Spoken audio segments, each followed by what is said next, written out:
a lot of people's. How are you? Sunday? Is it Sunday? It is Sunday, yeah. Um, it doesn't make a lot of difference, really, does it? I cut my hair today. Absolute fucking mess. Seriously. I mean,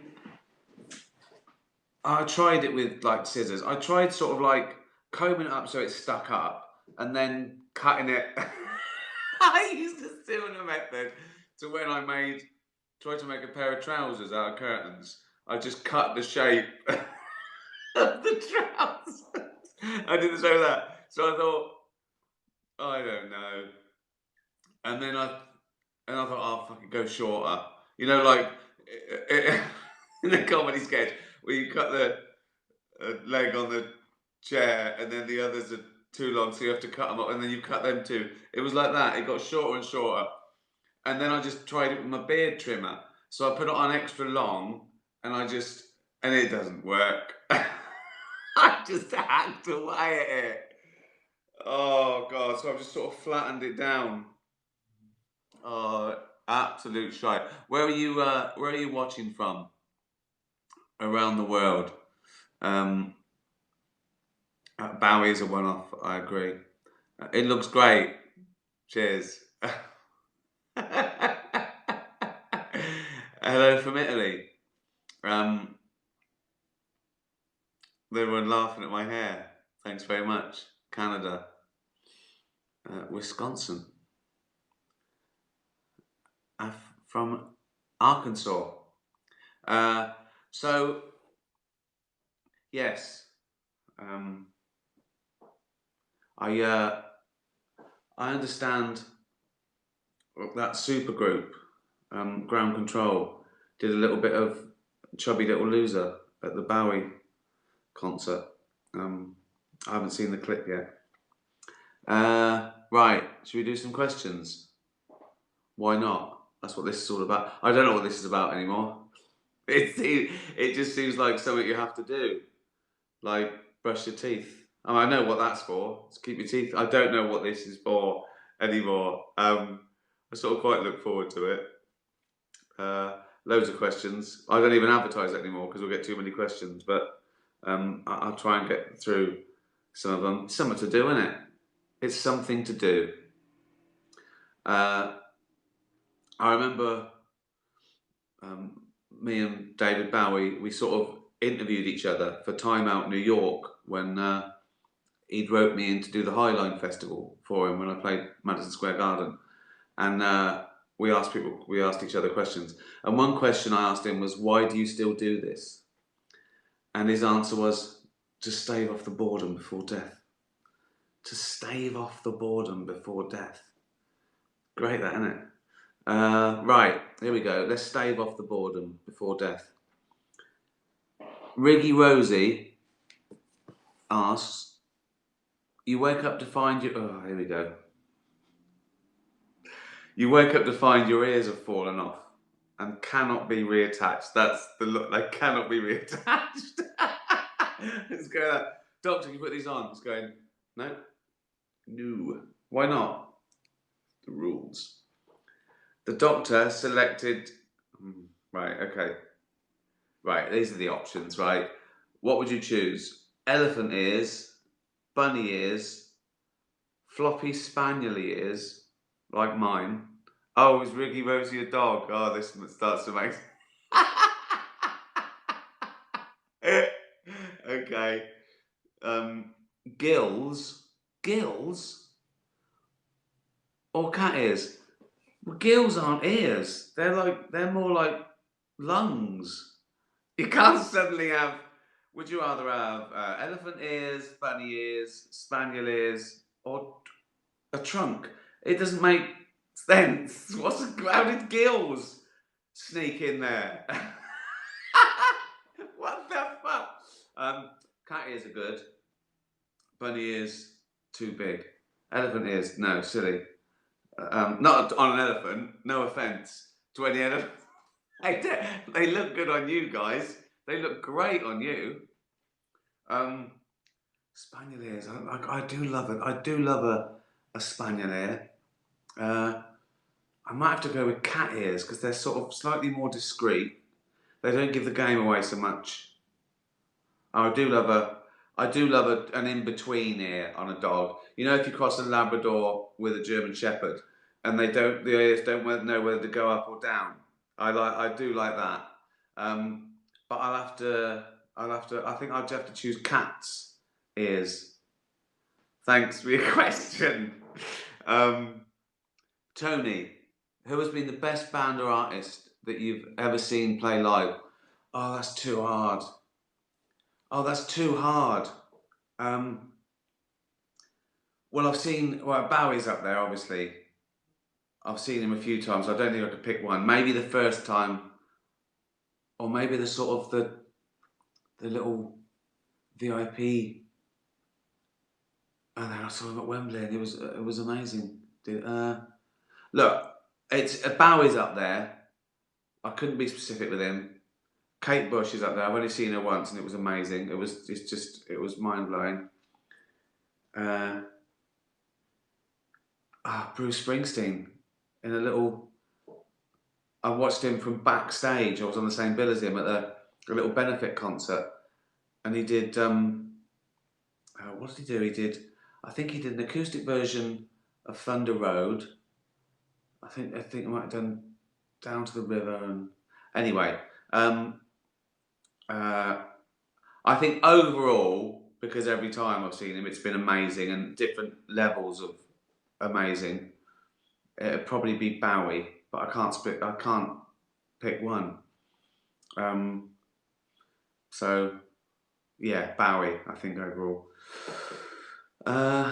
Leopold and Loveday. I've seen bands that I didn't even like him at the time because when I was working at the venue at Ulu, there were bands on there that I didn't even. I remember Pearl Jam sort of selling out, and I'd heard of them, but they're all right. And Radiohead played there before I liked them, and I just thought, yeah, a bit noisy.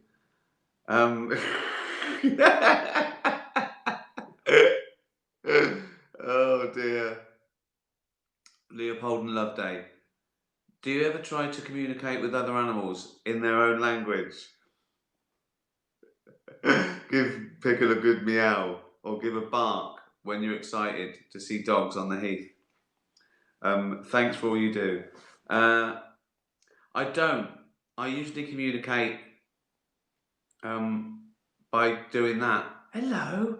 Do the high voice like that. Hello. That gets the dog going. Hello. And that just means, I don't know, let's be friends. That's the universal language to all species. Let's be friends. Hello. I do that. Sometimes there's a dog. Me and Jane walk in, and there's a dog we see all the time. There's about 50 of them, and we also know the owner. And I see the dog come in, and the owner says hello, and I go hello because I'm I'm talking to the dog. Oh dear. Kermit.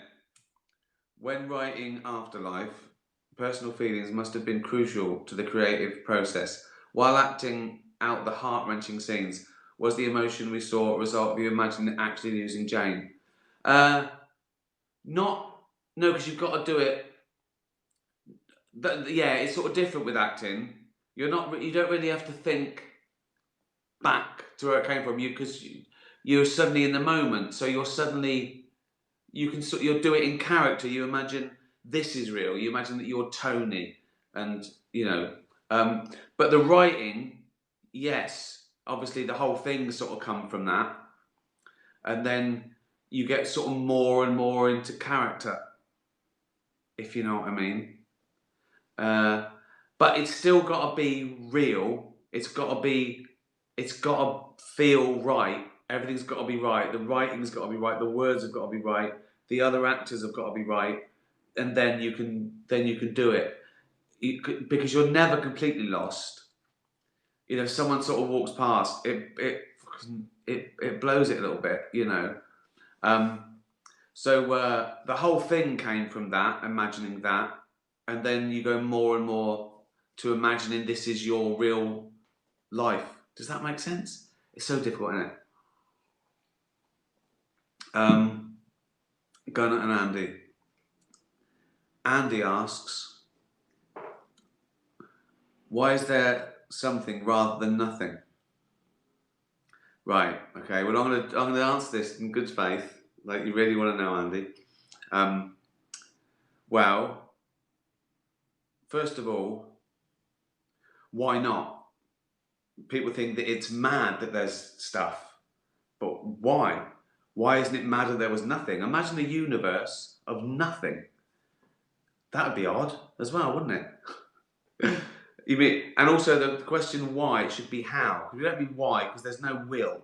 There's no will to the universe. The universe didn't crunch into the size of an atom and go, let's explode and make shit. There was no will. It just happened through gravity and all the different forces and laws that existed. I think people mean how the fuck, how, that's what they mean, and well, lots of reasons there. Well, nothing isn't really nothing.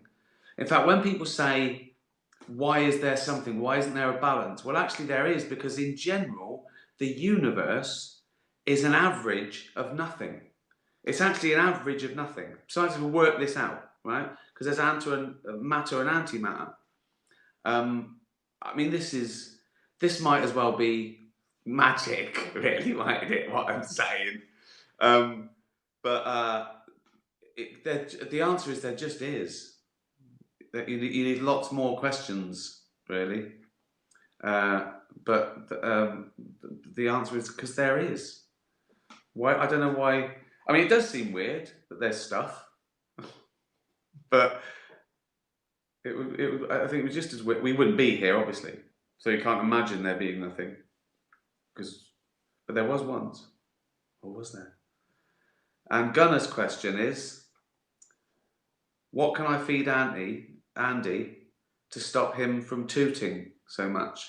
So Andy's given me highfalutin, philosophical and scientific questions about the existence of matter, but he's got a little flatulence problem. So who's the winner? Just because I can't, even if I understood quantum physics, it wouldn't help anyone. I couldn't explain it. It just, because it sounds like magic. It's mad. In fact, a lot of it is counterintuitive on contingent truths that we sort of hold dearly, but it is what it is. I think that's what you got to say. It is what it is. Say to me. That's life. Right. I didn't answer that very well, did I? Oh, what could you feed it? But I don't know. Isn't there stuff like something with charcoal in it? Doesn't that? I could have made that up. Don't feed him charcoal. Don't feed the boy. Then when he scoots along the carpet, he'll be able to draw.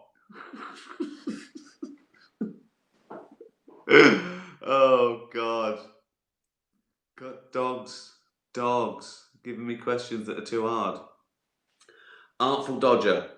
If you had to go on a weekend camping with one of the following, who would you choose? Mel Gibson, Caitlyn Jenner, or Donald Trump? Wow. Oh God. Well, listen. They're all sort of funny. They've all got ups and downs, haven't they, in their own way? Oh,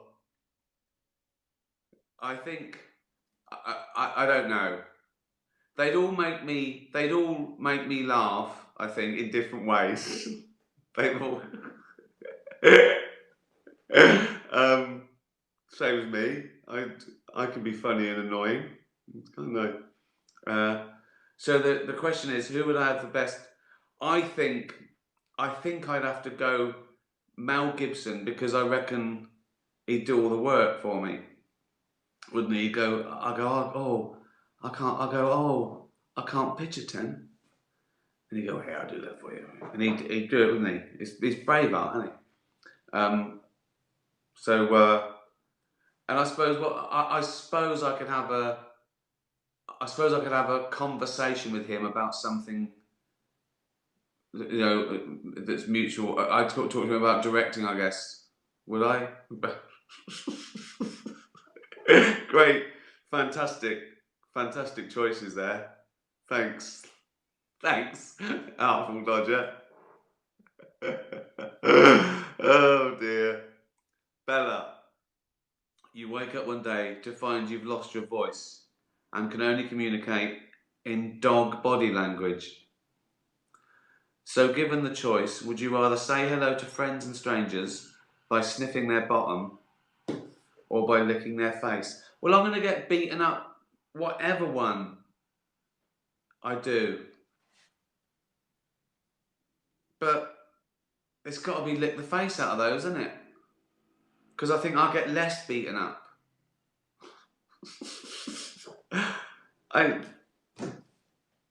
Yeah. Yeah. It's got to be. I mean, it's not great to go up to a stranger and just lick their face. You fucking. I'm not a brave person, but oh god, I suppose my friends would let me off that one more, wouldn't they? Not at the moment, though.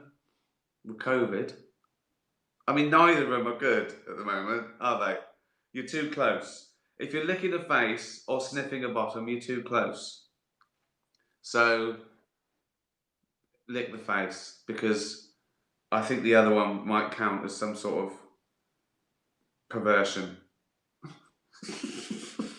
Again, not if you're a dog. If you're a dog, good luck to you. That's your culture, and it's fine. It's fine. But we don't do that. Right, Rosie. Today's question. I've been told that as a baby, when I wanted chocolate, I pronounced it cock until the age of 3. When my family told me this information, I was so embarrassed. Do you have any funny stories from your childhood? Well, one a bit like that. I think I told you this. I think I said this on a chat show before. When I was about 8, I've always loved science and nature, and we used to go out into the woods. I used to just forage and play, and I found a snake skin, a shed. I couldn't believe my luck. I thought it was amazing, and my sister went, "Put it down," and I realised she was scared of it. So I was about 8, and she was, I don't know, what would she have been? She'd have been about 19, 20, I don't know. And I was sort of chasing her around with it because I couldn't believe my luck that she was so scared. And then eventually she went, "You're not getting back in the car with that." So I threw it away.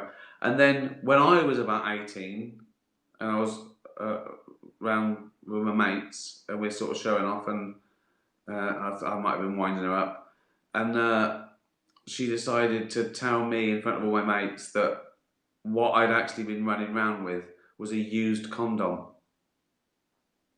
So I was embarrassed. Oh dear. Freya, what is the worst thing that's happened to you on stage while performing your stand-up? Well, nothing. There's been no sort of like disasters or anything like that. What's the worst thing? Don't even get heckled. People don't bother. I think it's too big. The place is too big. That you don't just ignore them. Oh, at the beginning of Humanity, you know when you come over here and you go, "Oh God," you feel like you're gonna die for about 10 seconds. It's like it could be anything. I think it was because I don't know. I mean, blood sugar was. I was. Oh, I think I then developed some sort of flu or cold or something, and I was on stage, and I felt really sort of nauseous and sort of the palpitations, the heart rate going on, and it was in Bristol. It was like the first one of the gig. I probably wasn't used to it. I hadn't gigged for ages, and I said, "Oh, what's a heart attack? Is there a doctor in the house?" And they all laughed. I went, "No, is there?" Right? First, I felt really ill, and someone shouted, "Sit down!" Right? I went, "Yeah, good idea." And the stage manager brought on a stool, a fucking stool, the most uncomfortable. I said, "Get me a fucking chair, a comfy chair," and they all laughed, and I felt better.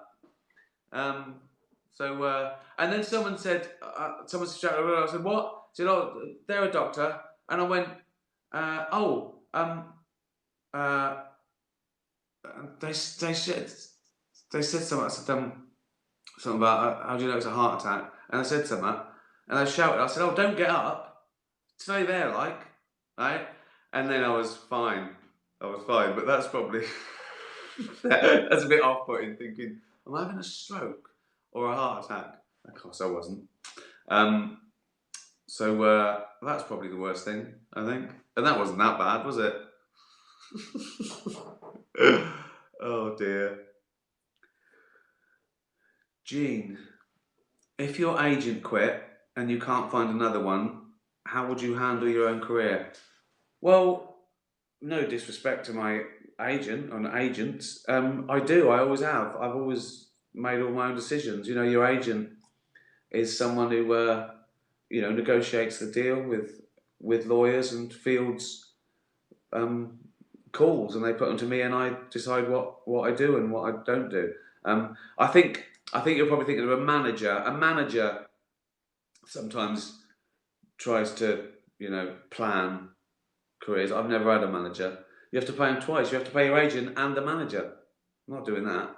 I've always been my own manager, really. Also, I started a bit later, so I can see it why you need a manager and your agent tells you what to do if you're 18 in a boy band. But I think I always tell advice. You've got to be your own. You've got to be your own manager. You got everything you do has got to be your decision, and then you've got no one to blame, and no one cares about your career as much as you do either. So be everything. Make you your cottage industry that you're the MD of. If that makes sense. Does that make sense? I don't know. Titch. There we go. Squinting again because that light. That light. It's got a laptop here. That there. It's cold. It's fucking freezing. This is as long as I work. These half-hour things. I'm working at the moment. I sort of do about 2 minutes on, 3 hours off. Titch. Good morning, Mr. G. I want to call you uncle, but I'm not sure you'd like it. That's fine. Anyway, Auntie has woke up convinced she's a cat, even purring and twisting herself around your legs and meowing like Pickle. How do you convince her she's not a cat? I don't. If she identifies as a cat, then she's a cat. That's the rules. So, unless you're a bigot, are you? So if she says she's a cat, then she is. And I put some milk down for her. Oh dear. Oh, you idiot, Titch. Nephew. No, niece. Titch, what are you? You're you're you're a Titch. You're Rupert's sister, weren't you? Yeah, you're my niece. Damn, I misgendered. Titch. Titch is... This is fucking ridiculous, isn't it? It's just suddenly hit me. Right, one more. Right, okay. Teddy, the Romanian rescue. I've discovered some delicacies that I love to try to eat, such as leaves, bark, poo, and cat litter. Why would you do that? Have you ever tried them? What's your most favourite thing to eat? Well, I have tried leaves, obviously. A lovely rocket salad, for example. Lettuce. They're leaves, aren't they? I don't think I've tried bark. Don't think I've tried poo or cat litter. But sure, they're lovely. What's your most favourite thing to eat? Oh, that's a good question. Do you know what? Bread would be up there. I think bread is amazing. I don't know how we discovered it. I don't know how someone went through the process of grinding up flour and then mixing it with stuff and then putting yeast in it, and I don't know how they worked that out. I assume they tried to chew wheat and thought, fucking hell, can't grind it up. Why did they even know that that would work? I mean, that's been around for fucking ever, hasn't it? It's incredible. I mean, I haven't got shares in bread. It's a shame. This should be if someone had the rights to bread, like one company, we invented bread, right? This should be a good plug for them. They'd be the richest thing in the world, wouldn't they? If you owned bread.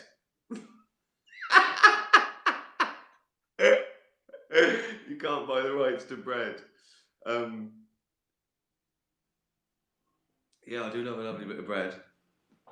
Into soup, I like different soup flavours. But that's depending on the flavour, doesn't it?